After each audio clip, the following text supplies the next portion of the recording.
দেখুন বন্ধুরা, আজকে সকালবেলায় গিয়ে দামোদরের থেকে মাছ নিয়ে এসেছে, একদম দামোদর নদীর জ্যান্ত টাটকা মাছ। তো মাছটা আমি একবার ঢেলে দেখাচ্ছি, দেখলেই বুঝতে পারবেন যে জ্যান্ত মাছটা কতটা জ্যান্ত।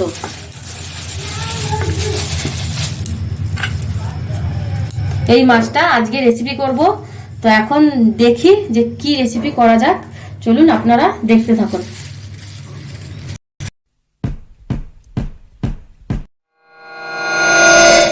কড়াই গরম হয়ে গেছে, এখন আমি কড়াইতে তেল দিয়ে দিচ্ছি।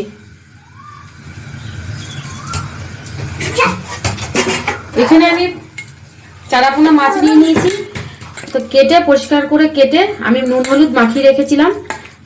তো হারিয়ে যাওয়া পুরোনো দিনের মা মাসিদের খুবই একটা স্বাস্থ্যকর রান্না আজকে আমি করে আপনাদের দেখাবো।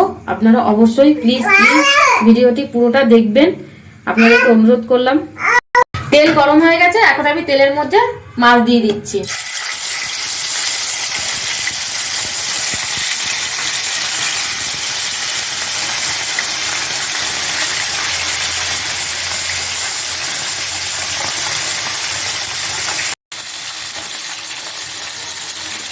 পিঠ ভাজা হয়ে গেছে, এখন আমি তুলে নিচ্ছি।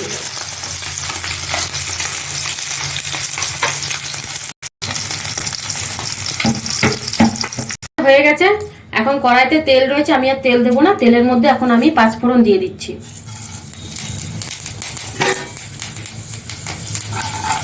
এখানে আমি শসা আর আলু লম্বা লম্বা করে কেটে নিয়েছি, দিয়ে দিচ্ছি।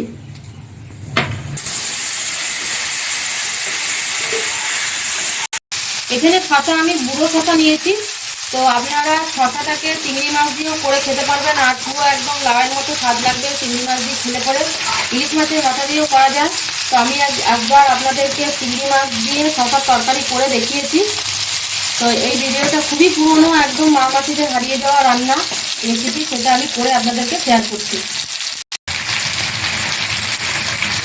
শসা আলুটা ভাজা হয়ে গেছে হালকা করে।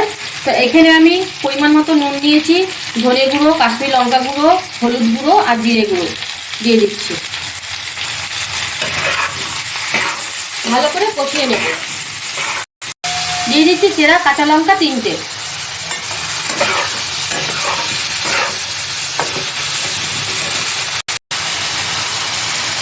দিয়ে দিচ্ছি অল্প জল, জল দিয়ে মশলাটাকে আমি ভালো করে কষিয়ে নেব।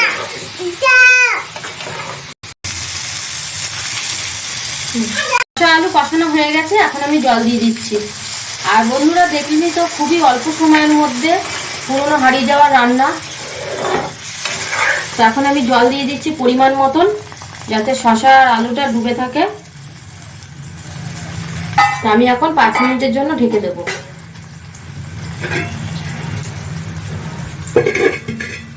5 মিনিট পরে আমি চলে এসেছি, ঢাকা খুলে নেব।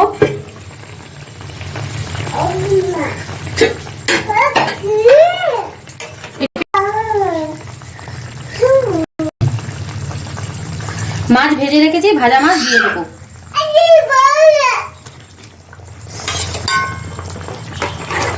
মাছগুলো হালকা করে ঝোলের নিচে ডুবিয়ে দেবো। 2 মিনিট ফুটিয়ে নেব।